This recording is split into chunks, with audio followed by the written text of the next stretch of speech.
When you come from Steubenville, Ohio, we have Dean Martin and Jimmy the Greek and Joe Saba. Yeah, okay. Okay, so what's the deal? How do you get on all these shows?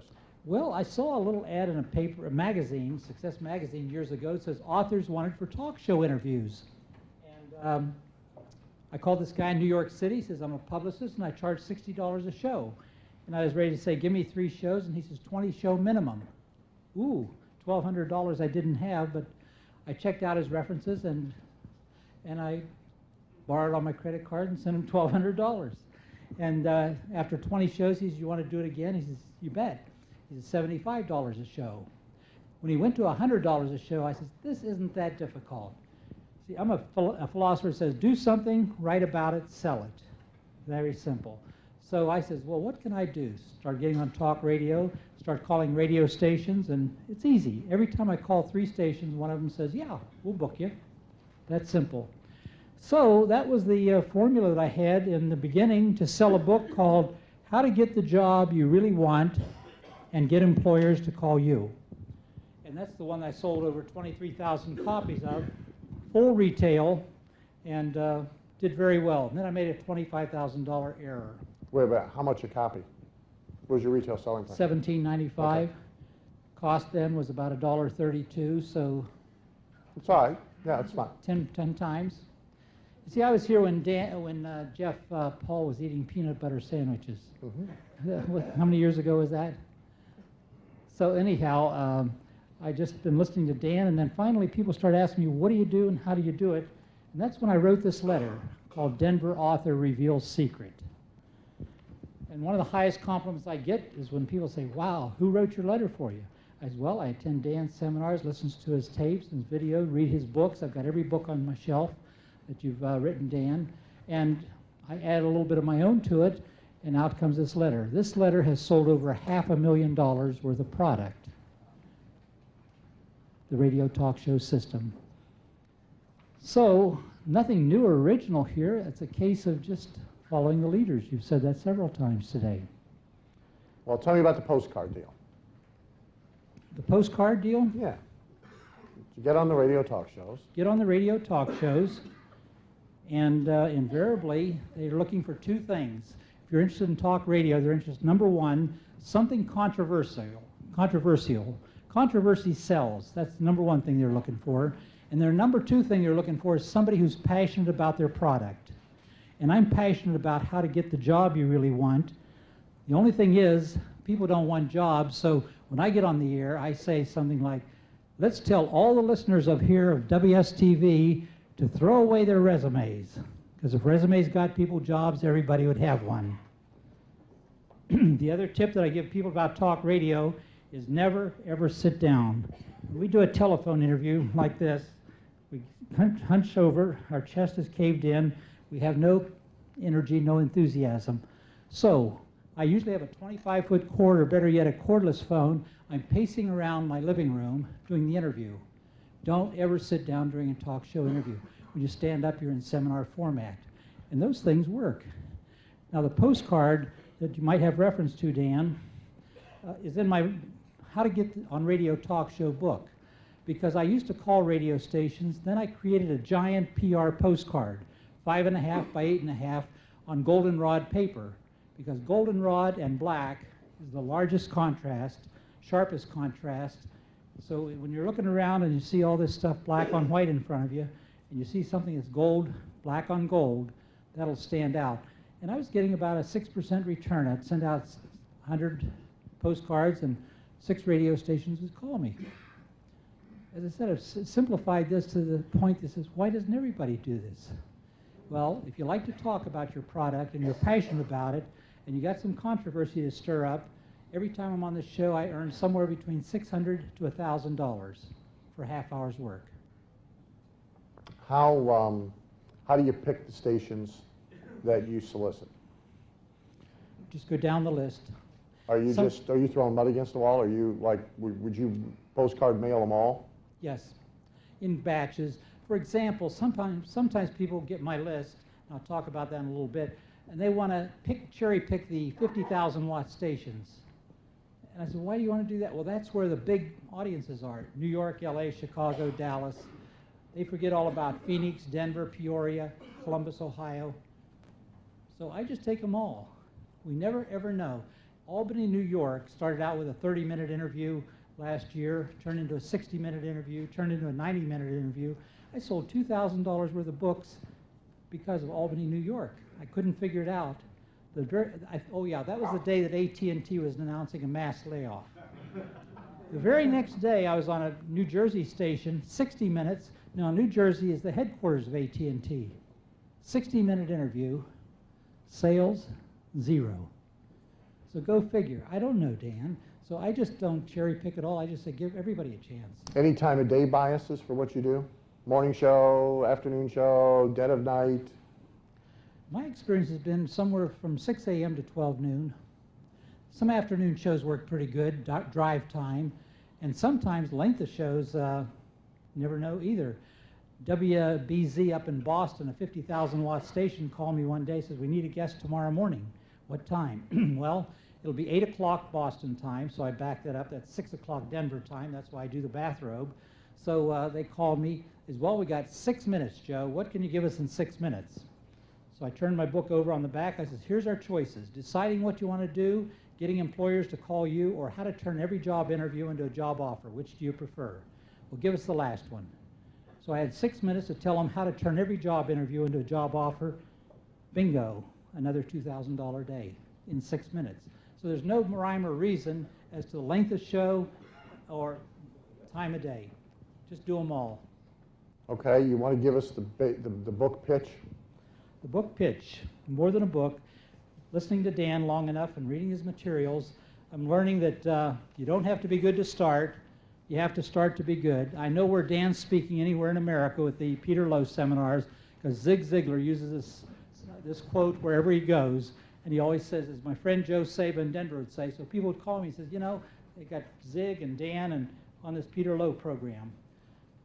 So the radio talk show system, as I refer to it, turn to the last page here. Black on yellow, black on canary here. Here's what you're going to get today.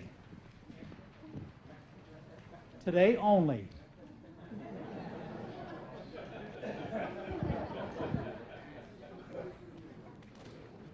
The radio talk show system consists of a book, 19 chapters on all the how-tos. What do you say when you call the radio station? What do you say when you're on the air? How do you make sure to get in the 800 number?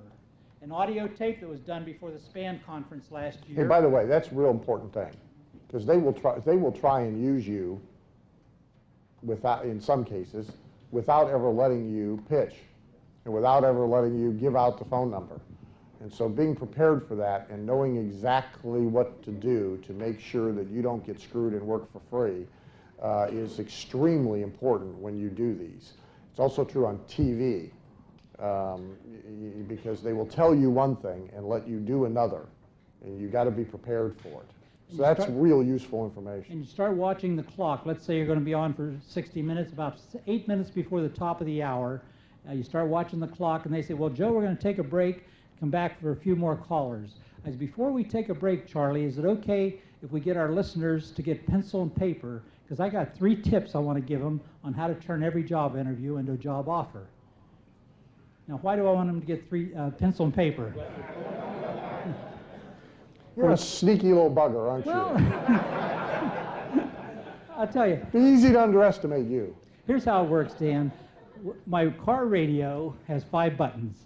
3 of them are tuned to talk radio stations. My wake-up alarm, which I don't use, I just wake up when the sun comes up, has talk radio. You become a consummate student of talk radio. That's why the winners are all here today, because these people, you know, I've already interviewed a couple people. What's the best idea? There's been so many. I'm just overwhelmed. But we're going to take one best idea. And that tip about get pencil and paper handy. Then when the host comes back and says, by the way, Joe, how can people get hold of your book? That's the ideal. But if they don't say that or ask that of me, I say, hey, Charlie or Sally, my book is not available in all the bookstores. Is it okay if I give out a toll-free 800 number? These people love it when you ask them questions. My 6th interview, a guy in Chicago hung up on me, Dan, because I was monopolizing the conversation. I didn't learn how to talk in sound bites. I forgot it was his show, not mine. So these are the little things that He hung up my 6 minutes into a 30-minute interview.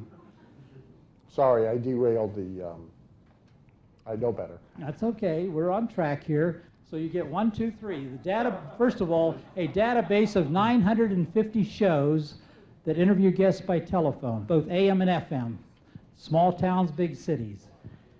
By the way, this database is updated every 6 months. It was updated January 20th. By July 20th, by the time I get back from Phoenix, it's just going to be about 10 days away from being updated again. So you'll get the most current, you'll get the January 20th now, and then as soon as the July 20th or 25th is updated, you'll get those. The book on how to get on talk shows is 19 chapters, and then an audio tape that was done before the publishing group here last year. All 3 of those for $198. And Dan says, well, what are you going to do for the Dan Kennedy family here?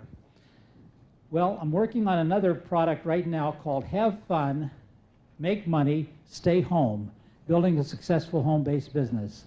It's a 4-pack audio tape, and the reason I decided to make this as a gift to you, those of you who want to fill that out at the bottom, name, address, credit card number. They ain't as dumb as they look. And Carla and Lee are going to take the orders back there. But here's why I went to this 4-pack audio tape album versus another book. Al called me from Fort Lauderdale, Florida, says, Joe, I'm using your radio talk show system and I'm not getting any sales. What am I doing wrong? I said, I don't know. So he said, I've done 10 or 20 interviews and I'm doing a lot of interviews, no sales. I said, tell you what, Al, send me a copy of the tape of the next 3 shows you do.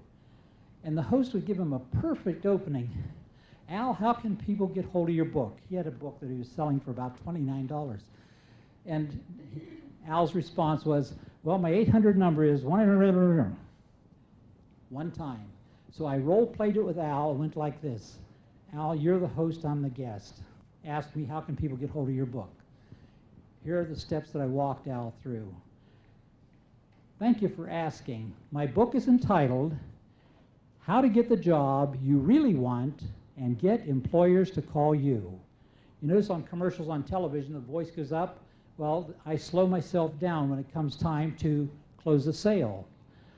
The book is only $17.95, which includes shipping and handling, and will be shipped out the same day, U.S. priority mail. Offered on a money-back guarantee basis when you call 1-800-945-2488. That number again is 1-800-945-2488. We've done a trade. They've given me a half an hour the best of their time, Dan. I've given them a half an hour the best of my time. So now it comes payoff time. So that last 2 minutes we've got to reserve for ringing the cash register. And it's rung 23,000 times, and at my rate on this book, 86% profit.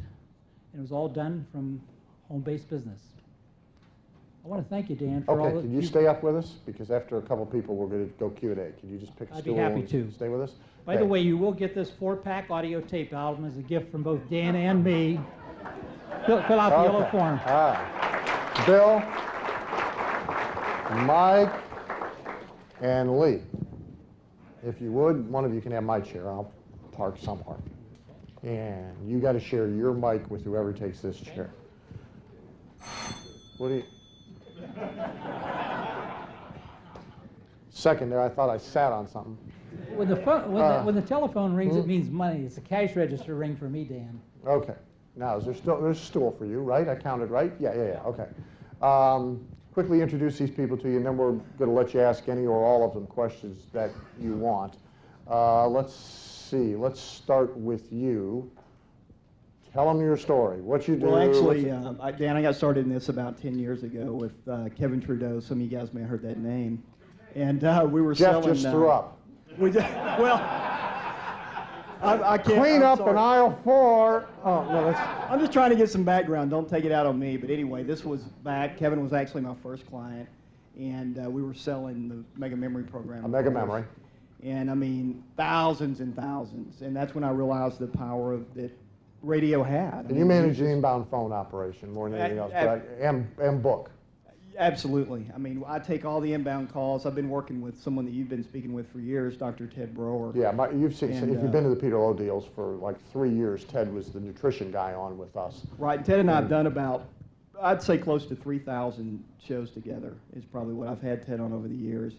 And there's a lot to know, and I don't know how, You got 5 minutes. I got 5 minutes. And then they're okay. going to ask you questions. Okay. But so go to your core expertise. Okay, the core expertise And a lot of them is are going to want what- to know how to get the phone answered. Okay, well, for one thing, when you're doing radio, you want to make sure that what I look for is a guest who's passionate. I mean, someone who wants to be on radio, number one, but you've got to be confident in your product or service or whatever you have. You want to make sure it's not too niched. For instance, I was talking to someone on the break a few minutes ago, and they had a product, I believe it was on stonemasonry, and that's what I'd call a niche market. You want to make sure it's something that applies to the general public if you can. Now, as you well know, there's AM and FM radio shows. And for years and years and years, everyone wanted to do the AM talk show because you get a lengthier interview and that type of thing. But I'll tell you, in the last 5 to 7 years, what has happened is the FM drive morning shows are having guests on. And if you've got a product or whatever that you're going after, go for those FM drive morning shows. Don't just look for the lengthy AM talk shows. And I find that between 7 and 9 a.m. or in the afternoon drive is really best as far as productivity. And another thing, too, that you had said earlier today that is so true, if someone comes to me with a book that they're wanting to promote on radio, I won't talk to them. The margins just are not there. I mean, what I look for are products that are $59, $69, $79, and here's why, Dan. We found that there's no difference. No difference. Take None. the Ted model. Now, Ted drives them to the call, which Right. you guys often are running the inbound. Sure. And he does it with a dollar offer of. Right. What we'll do is what he'll do is say you get half off if you call today. One thing you don't want to do is say if you call today you're going to get a free whatever it is, because I want to tell you what's going to happen. Whoever's taking the calls, they're going to hate you because everyone that calls in is going to want something free, and it's very hard to bring these people around. You're much better off giving a percentage off as just giving away something for free, because they don't want to talk to you about a product because that's the only word that they hear. Now, your starting point with a TED caller is at what price point? Well, what he'll do is I don't have him give the price in there, but it's $89 Okay. is what it is. And I'll tell you now that we've tested this. We tested it way back with Howard Berg's program, Mega Speed Reading. That's another client of mine. We've been working with it about 8 years. There was no difference in call volume or close rate, whether it was, we started out $49 price point and went all the way up to $149, and the sales, the close rate was the same, and the sales went through the roof. And it was amazing to me because then I realized, well, man, there's no sense in working with books anymore because these people are willing to call in after a 10-minute interview, and they'll spend the money. They really will. Have you done anybody recently, just more curiosity question than anything else, not doing paper, not doing info, but doing consumables? Are you doing anybody who's doing, a diet? No, I've got another client who has a product that it's a continuity program and it's ingestibles. It's a health product. And how about half-hour radio infomercials? Are you taking calls? I'm taking one actually now for a TV infomercial, Radiant Health. It's actually doing pretty Good well. show, yeah. And I did the CT on that as well. But we're taking the inbound calls. But as far as radio goes, I'll tell you now that it's amazing. I'll tell you that, no joking, I've seen $108,000 made in an hour on radio, and it was WGN in Chicago. And I've seen many, many times where my clients would go in and do $40,000, $50,000 in sales. But you got to have your pitch down. You got to know what you're talking about. Ted, I think, consistently does over $1 million a year. Oh, yeah. Yeah. Yeah. And, like I say, we're 9 years into this, and it's going strong. And like I say... There's nutritional products, information products, fundamentally the same but products. I'll tell you something, Dan. I've got another client that has a parenting program, and we're doing phenomenal with it. But like I say, I coach them, I consult with the clients, and make sure that they've got it down. Like Joe was talking about the 800 number. Don't think that they're just happily going to play, because they're not. They're there to extract all the information out of you. You've got to make sure that you take control, and don't be overbearing, but let them know, hey, here's how people get a hold of me. And one more quick thing I want to let you know. If they ever say, okay, let's roll tape, you better be careful. Because taped interviews, a lot of times, what they'll do is they'll tape you and they'll promise you the moon. Oh, we're going to air at drive time tomorrow morning. Don't worry, 7 to 7:30. We're going to keep your number in. It doesn't happen. Number's gone, yep. So you want to try to get live if you can every single time. Okay, you stay put. Bill Harrison. I'm Bill Harrison from Bradley Communications. We published Radio TV Interview Report, which we pitch as the effortless, low-cost way of getting on radio and TV shows. So if you don't want to go through all the work of writing your own copy and sending it out, you can basically send us a copy of whatever you're promoting, your book or whatever, and we'll have a copywriter come up with a good angle and write some copy and fax it to you for approval and go back and forth with you. But eventually, come up with copy you like, typeset it, put it in our magazine, send it out to over 4,000 radio and TV producers across the country, and you just sit back and wait for producers to call you to say, hey, can I interview you via telephone? We also have a lot of people who do both. There's a lot of our customers who've bought Joe's system and proactively do their own mailings and call stations and also advertise with us, which truthfully probably is the best thing. I mean, you should probably do whatever works for you, and as many things work for you. Well, multimedia reinforcement. Right. Why not be in front of them 2, 3, 4? Do broadcast faxing too, which Joe didn't even talk about. I mean, run a campaign. Right.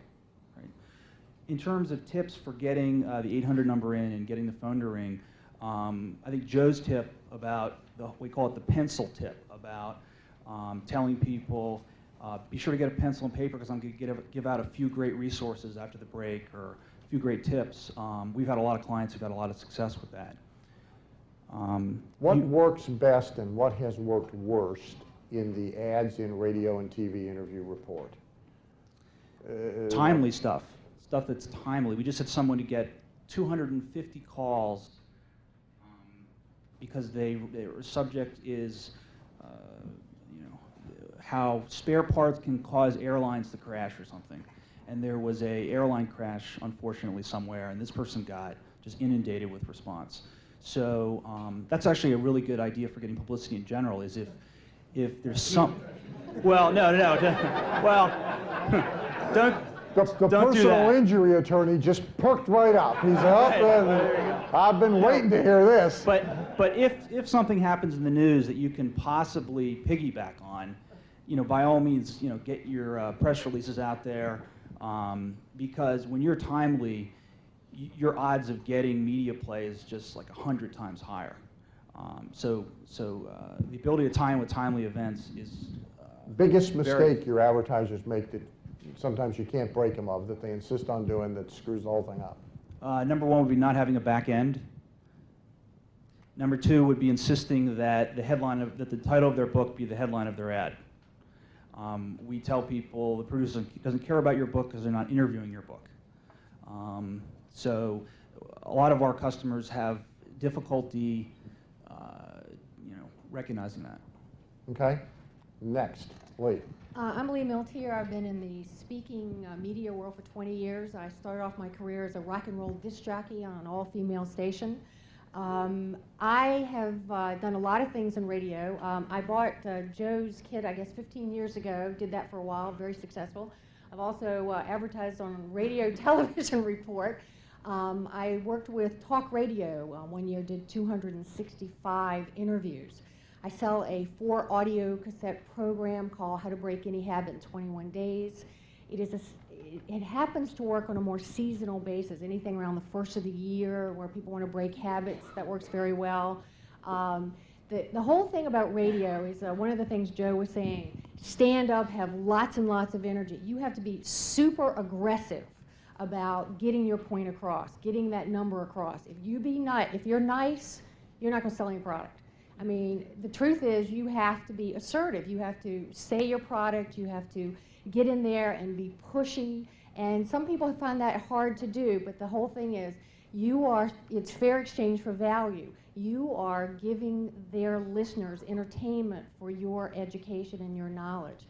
So radio has been very profitable for me. I sell on TV also. The whole thing about selling is you just really believe in your product and you just keep pushing all the benefits of the product over and over again. What's been your biggest score? $100,000 in 1 hour on a TV station. by the way, with a number that didn't have, we didn't even have, we just had one number. If it was It was busy. at the Deanie show? The Deanie Petty Show Yeah. in Canada. So there's probably another 100,000 there to get. Oh, and we lost it. Yeah. Because we didn't know. And by the way, Deanie never set me up. I had gone to the show. And Deanie Petty Show is, for those of you who don't know, or she's off the air now, I guess, Yes. but it's like the Oprah of Canada. Okay? I And mean, this is big time TV. And I'm watching the clock, and we're on 50 minutes, and I know we're going off in 55 minutes, and she never sets me up. And I just picked up my product, and I said, and by the way, I have a 6-cassette album called Life Strategies, and if you call this number, you can find out information. Because they did not set me up. And so that's where we sold all that.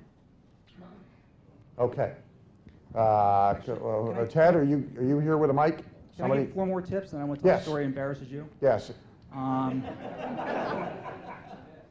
You ain't gonna be the first or the last. Okay.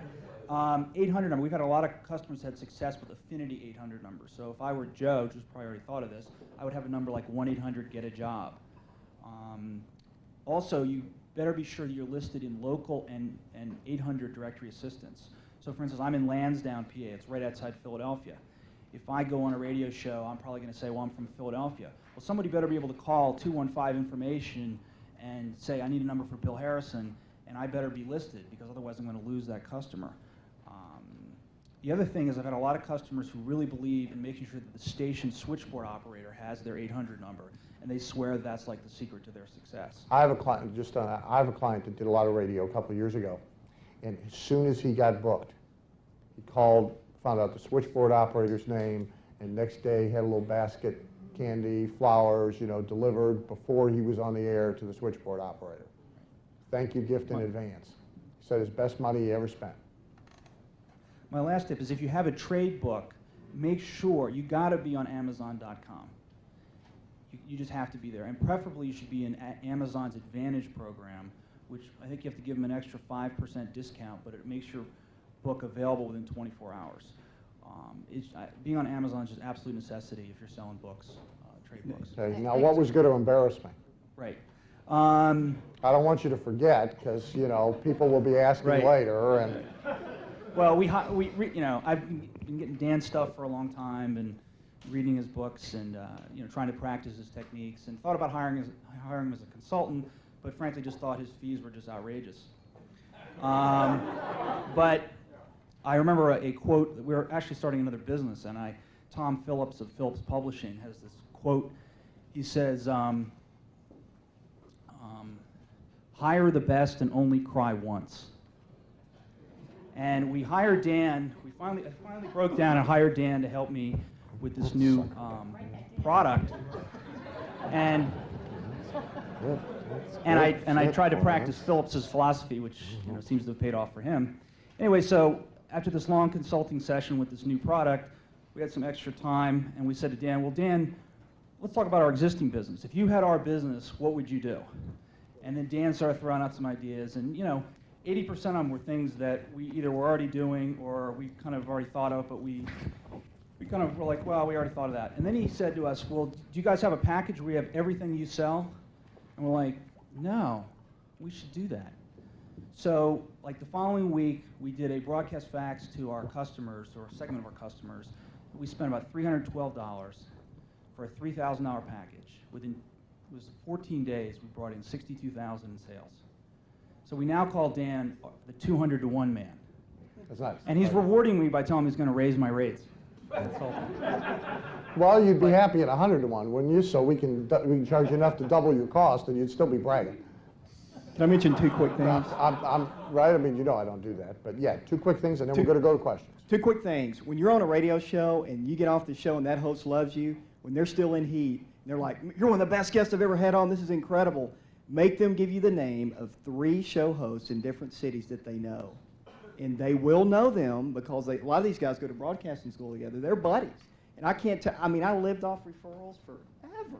And it was great because I called, hey, John up in D.C. says, give you a call because I got a great guest. And you're in. Another thing, if you have a website, here's the rule that in the last few years that I've found.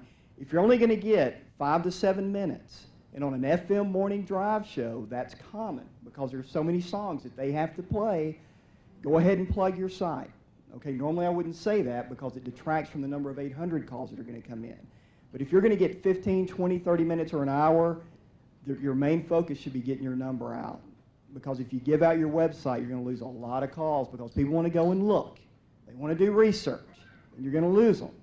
And what you want is sales, not research. But if they crunch into that 5 to 7 minutes, you don't have an affinity with any of the listeners. So you're better off just sending them to the site.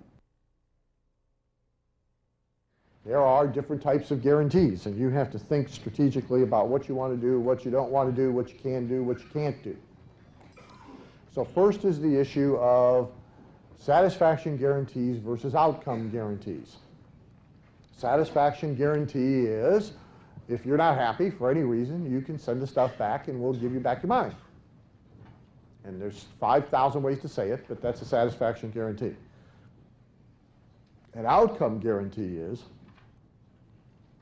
if you don't make at least $9,642 in the first 90 days, you have the box, send it back, and we'll refund all your money. If your acne doesn't go away in 31 days or less, and you have clear, beautiful, perfect skin, send the glop back or send the empty jars back, and we'll refund your money. Those are outcome guarantees. So do you want to do satisfaction guarantees? Do you want to do outcome guarantees? Do you want to do both? Certainly the outcome guarantee is the stronger sales tool. It carries with it, of course, a whole host of problems. Unconditional versus conditional.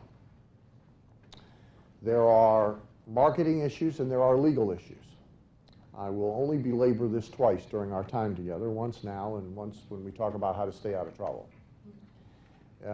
Here is, and for some people in the room, they're already going, Jesus, do we have to listen to this again? Yep. The single best piece of advice anybody is going to give you as long as you live in this business is no conditional guarantees, at least not as your primary guarantee. That means don't do, you can have your money back if you prove that you went out and made 17 sales calls and you sent out 42 demo tapes and you on a rainy Tuesday you made at least 3 stops at gas stations in Tupelo, then you can have your money back. But if you can't prove you did all that stuff, you can't have your money back. That's a conditional guarantee. Don't do it. It is an invitation to regulatory involvement and litigation. The amount of money you save by refusing refunds because they did not meet certain conditions will disappear in the blink of an eye when you need the attorney to try and keep you out of jail.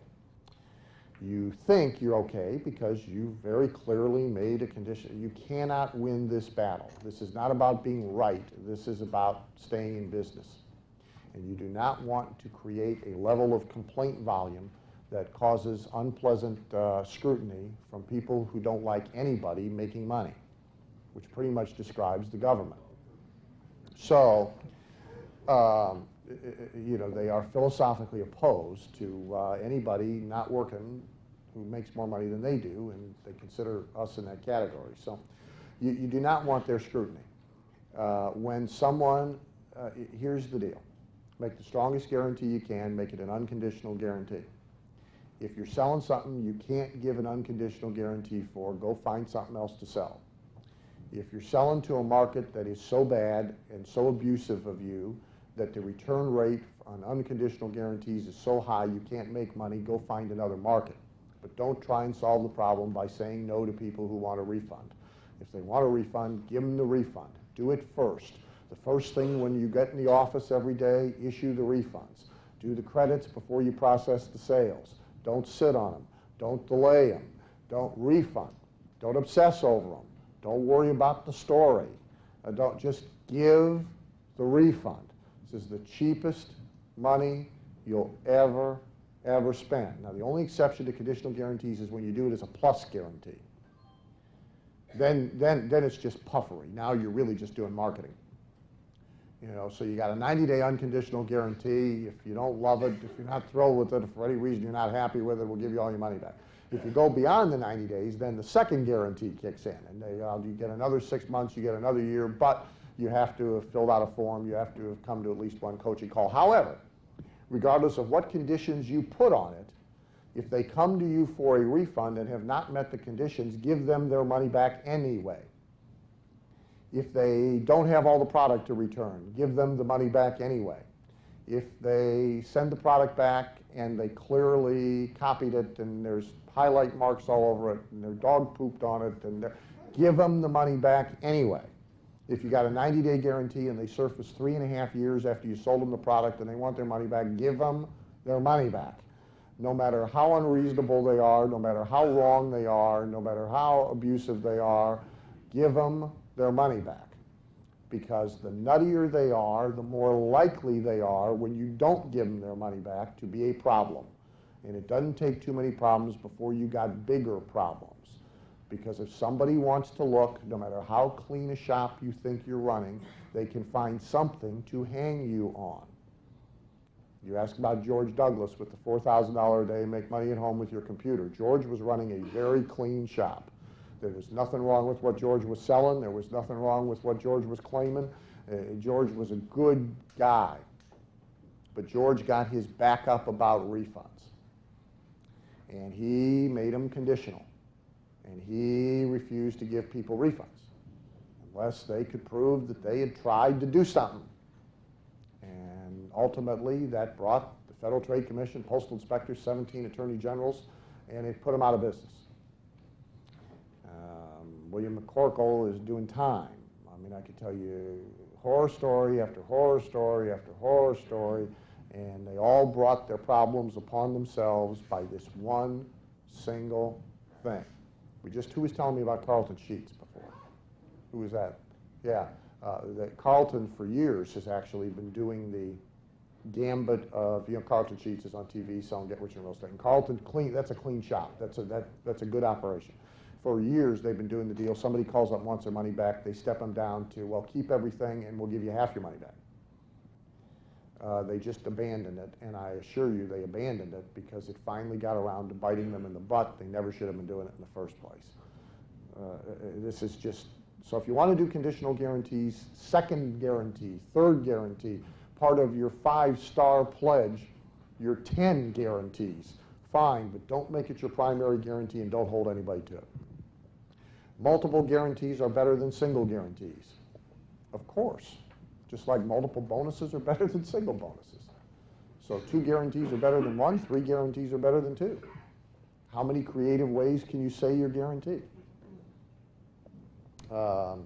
Creative language and presentation of. How we say, like anything else, how you say the guarantee is at least as important, if not more important, than what the guarantee is. So you strengthen a guarantee by the way you describe it and the way you present it. Is the guarantee in first person? Is the guarantee in corporate institutional language? Is the guarantee on a separate big certificate, or is it buried in the copy? Those are presentation issues. How the guarantee is said. One of the great examples, I use it all the time because I think it's one of the best ones that was ever done, Halbert gets credit, was the tweak in the Nancy Kwan Pearl Cream guarantee.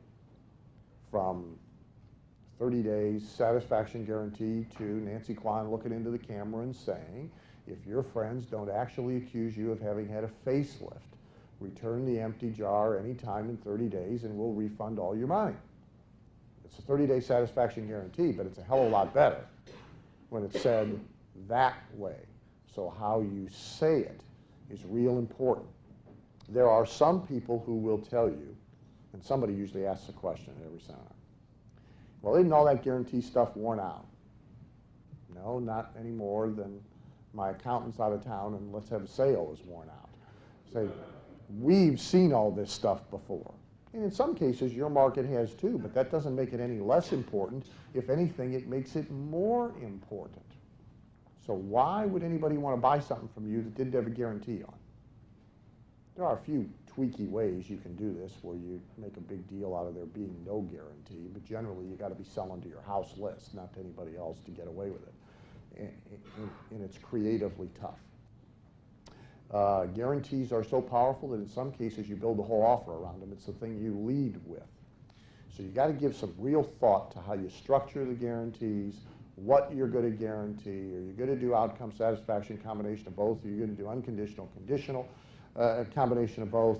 How are you going to say it, and how are you going to position it? Are you going to make it the most important part of your offer? Are you going to make it an oh, by the way of your offer? Are you going to build it into the offer? How heavily are you going to lean on it? My own experience is that rarely do you make your refunds worse by making a big, big, big deal out of your guarantee. And the bottom line is, legally, you got to do it anyway. If you're going to survive, you got to give them their money back. So since you're going to do it, you might as well go ahead and do it in a big way. Well, I can't really do direct mail because we only got 15 minutes left. Let's do a few questions. Dan, what's your feeling about press releases? Well, I don't know that I have a feeling. Look, it's a valid tool like any other tool. I mean, personally, I haven't done much. So, I'm not a great proponent because I've neglected it because it requires work. And often, I haven't sought media interviews. See, I'm like I don't want to do 100 radio talk shows. That doesn't mean you shouldn't do 100 radio talk shows. I just don't want to do it, and it doesn't matter pretty much. Now, I might change my mind in 2 years. I don't know, but I haven't wanted to do them. And so pretty much the ones I have done have been forced upon me by publishers, and I've done just enough to pacify the publisher, and I'm not real accessible for interviews. So you send out a press release, somebody might actually want to talk to you, and that's a problem. So I have not pursued it. But I mean, look, publicity in general and press releases in specific are very valid, very effective marketing tools. Hartunian's a very good friend of mine, and I'm consistently impressed with what Paul does. And a lot of my subscribers are his subscribers, in part because of my recommendation. We've brought Paul into virtually every boot camp we've ever done except this one, just because I didn't do full-blown guest speakers. And I know people who make an enormous amount of money just doing news releases to drive business. So, does it have a place in somebody's marketing matrix? Probably. Now, when you go out of here with your to-do list and there's 17,642 things on it, and you start to prioritize things. See, it's just like when we talk about the internet tomorrow. Jeff and I had a conversation last night. See, I'm not anti-internet. I'm pro-internet. And when Ken comes up tomorrow, we talk about, I'm all for making money on the internet. I mean, I love the fantasy just as much as everybody else, and actually the reality's okay, But like, we have a client in common, Jeff and I, who this guy's spending his whole week locked in a room with web designers and whatever else they call themselves, working on revamping his website for the umpteenth time, right? And he's going to spend his week on this. In the meantime, he's got his recorded messages tied to ads that he's already spending money on, ads that work. He's got so many recorded messages now that are different, and he's made changes in them and he hasn't done one variable at a time, he's done 5 variables. So all of a sudden, several of his recorded messages are up to a 50% hang-up rate. And a whole another week's going to go by without him working on solving that problem while he's over here screwing around with his website. Well, bad priority choice. It doesn't make the media bad, but for him, this week, that should have been way down the list. And so, you only got so much time to go around, you only got so much energy to go around, you only got so much money to go around. So in part, what all this becomes is like a cafeteria. And now, here's all this stuff, and it all works. And here's how it can all be done. But now you got to pick how many can I really do, and what order should I do them in. Dan, I've received at least one mailing from you that said that if you don't find the contents of this letter worth far more than $25, I'll refund you $25 just for reading it. I'd like to have you tell us how that has worked and if you've ever had any problems. When we get into direct mail, I've got a sample in the sample book. I'll show you. Not only have I done it, but a lot of clients have done it. Michael has a campaign now that he's doing it with. Reed and Maria are using it. I've used it 10 years. I've been using that in various ways. in various applications, and I have clients who are all the way, I have one client who does a $250 guarantee. What I can tell you is that A, you damn well better know your market. I mean, you better know them. I don't mean necessarily it has to be your house list, but I mean, you better know what to expect. Because if you try that in a real mooch market, you know, you could get bombed. And of course, the answer is test a small number. There is absolutely no doubt in my mind that it boosts response. And I have enough trackable evidence to support the conviction. I think obviously you can't overuse it like any other thing. I mean, if you do a penny attached to a letter and you do that 56 times with the same list, you'll wear it out just like you'll wear this out. But it's a powerful, powerful tool. And we've printed it on the outside of envelopes as teaser copy. We used it last year in promoting the Speaking Business Boot Camp, where it was the whole package. The package that was sent to them had 2 audio tapes and a videotape and a long-form sales letter in it, and it was like $50, I think, wasn't it, or 25? I'm here because that was on the envelope. Okay. I mean, it was on the package, you know. Listen to the tapes, watch. If you think we wasted your time, you know, we'll pay you for it. Yeah, you shell out a little money, and some markets are worse than others. Speakers, you know, are like pretty much one of the cheapest, you know. And I mean, so yeah, they'll abuse. I don't know. What do you know, Carl, off the top of your head, what we paid out? Like on that promotion? Maybe 4 or 5 people. Okay, so maybe $100, right? So you've had 2 out of 14,000. Now I paid out. Now that tells you something. I paid out 4 out of say 3,500 to professional speakers. These guys, 14,000 mortgage brokers, some of which, you know, were used car dealers yesterday. 14,000. No present company. But Dan, that's like on page 3, not on. Oh, see, yeah. Now, see, ours are on the top, but so, like in my case, so it cost me an extra $100. How many extra deals do I have to close? You know, not even one. Now, if you're selling $10 books, no problem. I was selling a $3,000 seminar. If she had said we paid out $500, you wouldn't have seen me blanch. I didn't even care. And it's a very powerful tool. What he's talking about, if you haven't seen it, you'll see a sample when we get to direct mail, but it's simply the sales letter itself is guaranteed. And read the whole letter, and if you think we wasted your time, you put your name on to tell us, fax this to us, however you want to do it, and we'll pay you X. I've also done it, we'll pay you X, and we'll pay X dollars to a charity of your choice, and if you don't choose one, we'll give it to this charity. I've done the charity deal only, where if you think we wasted your time, well, no, yours was an alternate. Yeah, you could have got the money, see? See? Yeah, you got to read careful, see? You could have, yeah, Carla, what? We had about 2 that wanted the money back and like 2 or 3 that took the charity. Yeah, so some of them used the charity option and some of them actually wanted their crummy $25, you know, which is, it's okay by me. But yeah, it's a very powerful gambit, Barry. And there's, you know, there's lots of ways to tweak it and play with it and, you know, to coupon it and all of that. But it's a very powerful gimmick. And if you got relevance, you know, if you've done the stuff we've talked about so far right, you've picked a market right, and you've created a message that is really relevant to that market, you're not going to get nailed on this. You save money actually, Dan, because if that lead, you're going to be spending the next 12 or 18 months going out there and sending more stuff. That's $25 each you're saving by paying the $25 down and keeping out of your list. Good point. Very good point. Very good point. You hear what he said? What he said is, look at it. If it speeds up the conversion, and you do Ben does 22 steps in his sequence, if he saves 21 of them steps, at about even if they nail them, so that's compensating for it. Yeah.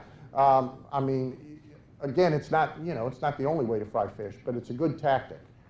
It's a pretty good gamble. Okay, who has mine? 60 years ago, I organized the thing with Swift & Company on Par dog food, double your money back, for the sniff test. You sniff, open a can and sniff it. You don't like it, take off the label and send it back for double your money back. Everybody in the advertising industry thought, this is insane. You know they got back 4 labels out of, I don't know, 12 million cans? Now, I give double my money back, double your money back if you don't like reading my book. and I have yet to get a book back. Now, only one book to the customer, though. Let me tell you something. We've done double your money back on real expensive seminars. You know, again, if you know what you're doing, we did a $2,500 per person seminar, Rodney and I and Glenn Turner, in 1975, I guess. $2,500 was a pretty good price tag for a seminar then.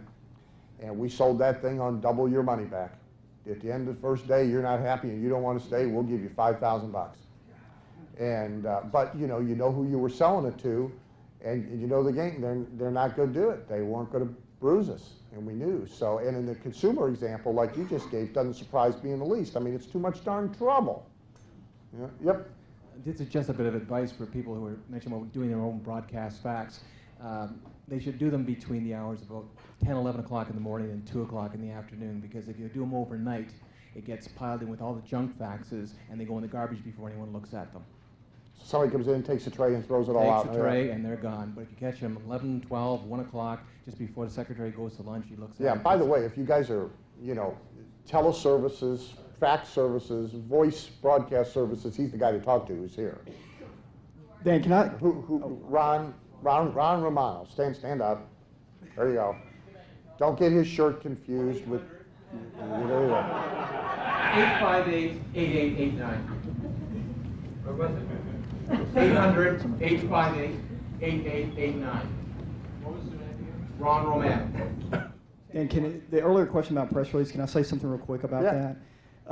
I get anywhere from 20 to 30 write-ups a month in newspapers all over the country from a press release.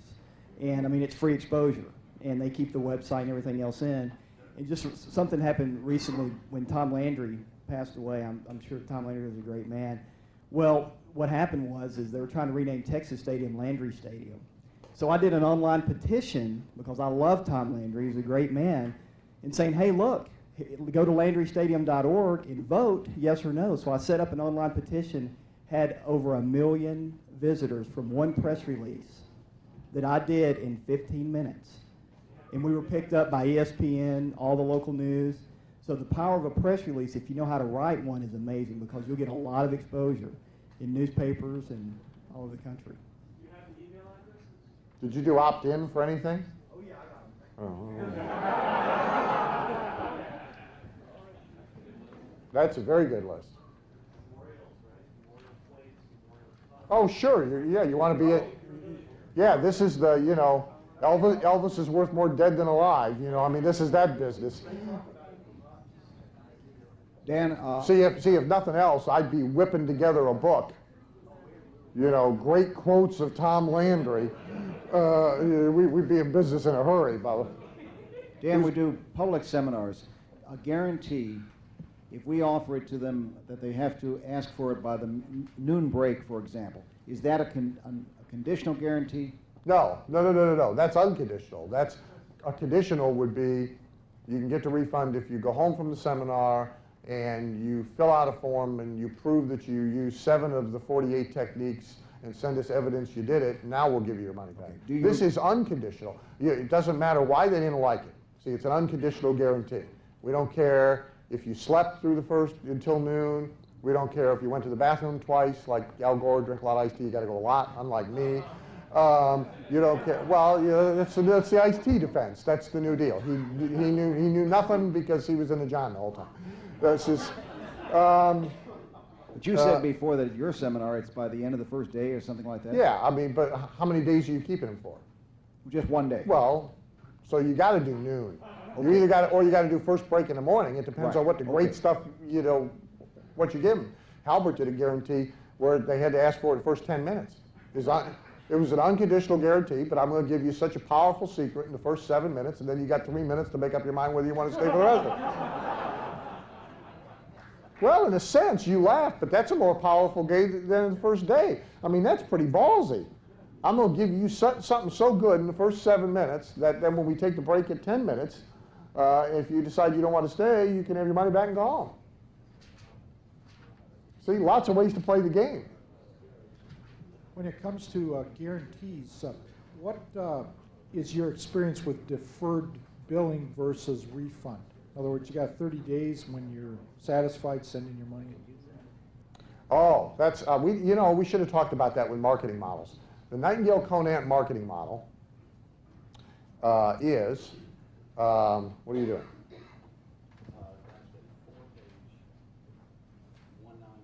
Got it. Got it. The Nightingale-Conant model is, the free trial. We'll ship you the thing, and at the end of 30 days, if you haven't sent it back, pay us or we'll bill you. Hume does it, the Hume model is first lesson, and then it continues. Pretty much everybody in that business will tell you that their tests indicate that their overall economics, they're better off.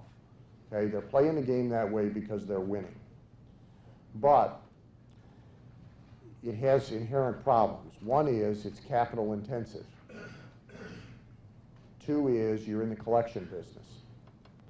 Three is you now face issues of how willing are you to alienate a customer in order to try and collect money? Because you're now in an adversarial position. How long are you going to wait? How patient are you going to be before you decide they're no good as a customer and you want to flip them to a collection agency if you want to do that? The other thing I will tell you is that it breeds, remember, people buy the way they train to buy. So you ain't going to get away with that once. That was Nightingale's original intent. It's now their whole damn business because they've trained all their customers that that's the only way they'll buy. So you're a customer, you're a Nightingale-Conant customer, you've been a customer for 10 years, and you've bought umpteen amounts of albums. The next album you buy, you're buying on 30-day free trial. So it has its downsides. Jeff, do you want to weigh in on this? Yeah, the deal, the pay us, I mean, we do it in some of the niche businesses as a last resort step, but none of us do it as the primary offer. But, the take it for a month, and if you decide to keep it, then you can pay us. Right. Well, we've done that. I've done that on a number of products. We did it with installments, where you spread out the payments over. You don't pay anything for 30 days. It's free. And then if you decide to keep it, then you have 4 months to pay it out. And I mean, in general, my experience has been that all that lifts the response up. Now, the thing that like staff people and other people will complain about is, well, the refunds have gone up, and we got higher bad debt ratio, but I always look at, like, I'm real stupid. I just look at the math and the numbers and see how much money is in the bank. And invariably, there's more money in the bank than not when you do it that way. And yes, your refund rate is higher and you have some bigger hassles.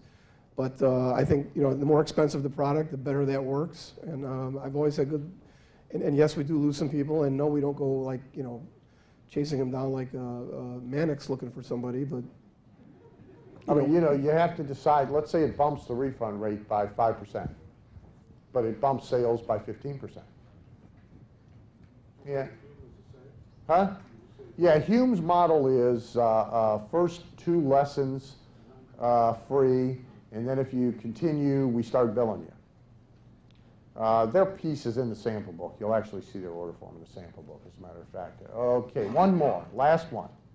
To use guarantees with consulting, do you recommend that we do that? And also with seminars, say it goes past that noontime break, and then afterwards they want their money back, or the next day they want their money back. How do you recommend that we handle that? Answer the second question first. I'd push a little, but ultimately, if they're pushy, I'd bite the bullet and give them their money back. I'd then ban them. I mean, we do that with refunds anyway. Anybody that's unreasonable about refunds, we'll give them the refund, but boy, then they're black. They ain't go buy anything else from us. The first question is about guaranteeing services. You have to be more careful. And obviously, like, I wouldn't do outcome guarantees. But like, I do it with the first day. Like in my business, the initial consultation. At the end of the first day, one of 3 things is going to happen. You're going to be thrilled and you will have picked my brain and been happy with what you got, but you don't need anything else, so we'll hug each other and part company friends. 2 is you're going to want to do something, and then the fee for the day applies to it. Or 3, we will have had a very unproductive day. You're the sole judge, and if you're really unhappy, it's free. You get your money back. I've been doing that for 15 years, and I've given 1 refund, and I've had 2 people that I've ended the day early and given them their money back, to get rid of them.